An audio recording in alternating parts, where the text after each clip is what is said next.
Hi everyone, welcome back to Live Darts. It's the morning after the night before and we've got PDC Chief Exec Matt Porter with us. Matt, thanks for joining us. Welcome, Phil. First of all, an unbelievable spectacle last night for the sport we both love. It was, yeah. I thought, Michael Smith perhaps didn't get out of the blocks quick enough, as quickly as he'd have wanted to, and perhaps it ran away from him a little bit. But then halfway through the game, he really found his top gear, and had he nailed those couple of darts to go to 5-3 instead of 6-2, it could have been a different story.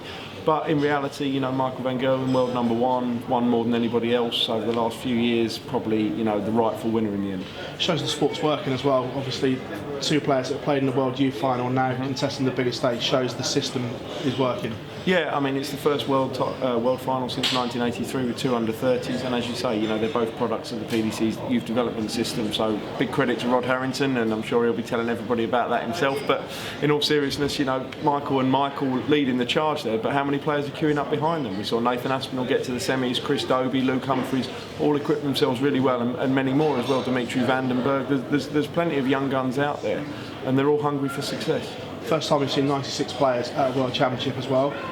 In your opinion, was it a success, and is there anything that needs to be tweaked for next year that maybe didn't work? Yeah, I mean, it's always difficult. Look, you're not going to get 96 players up there averaging 100, are you? Just by definition, it's just not going to happen. And there are some countries in the world where some of their players are perhaps not quite ready to compete at elite level.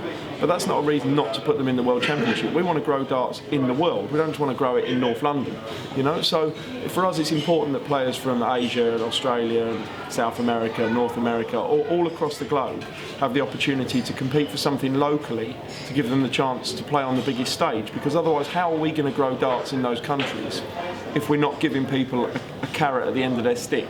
So whether it's a World Championship place or a World Cup team or a World Series event or whatever we deem right for that country at that time, we have to keep growing darts as a global sport. That's the only way that we'll keep the prize money rising, keep the number of events rising, and keep the whole overall profile of the sport rising.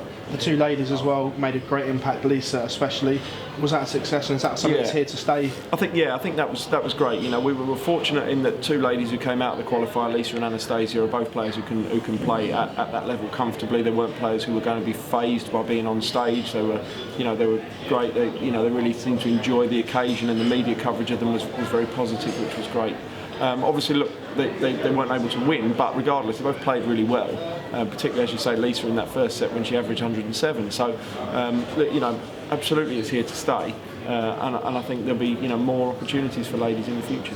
2018 was a great year for darts. We saw multiple winners of tournaments. It wasn't Michael or Gary running away with everything. Yeah.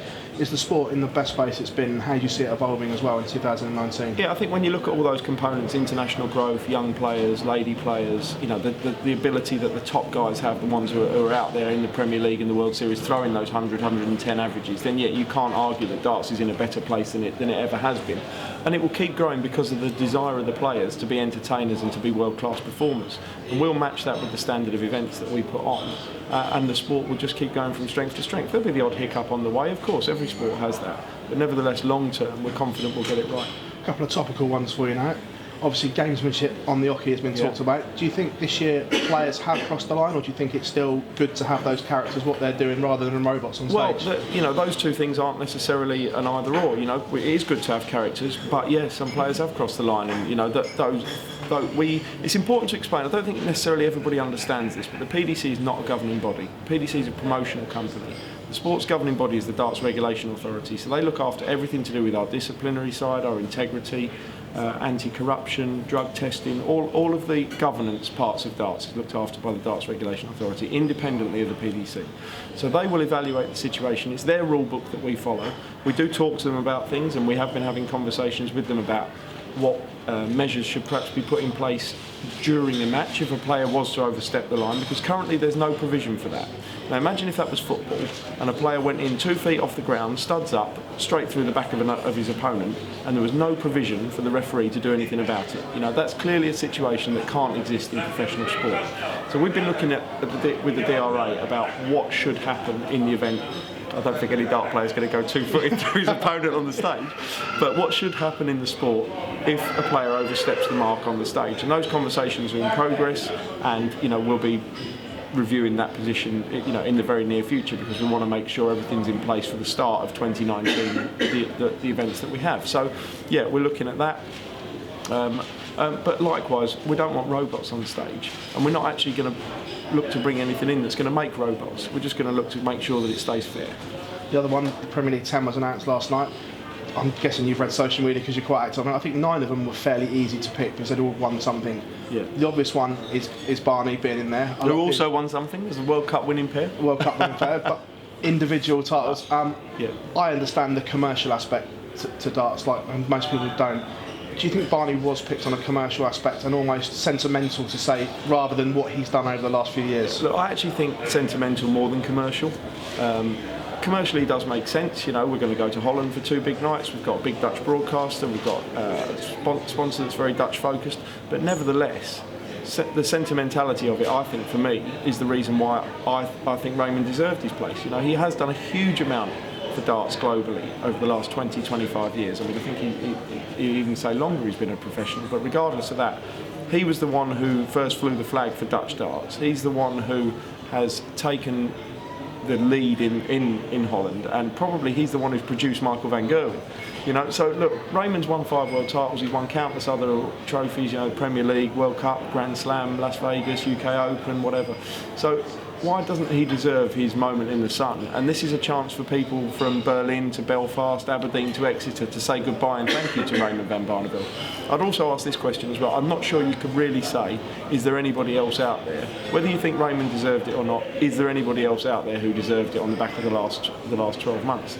You know, we had 10 players who won TV tournaments. Now, whether they're huge events or smaller events, 10 players lifted a trophy on TV over 2018.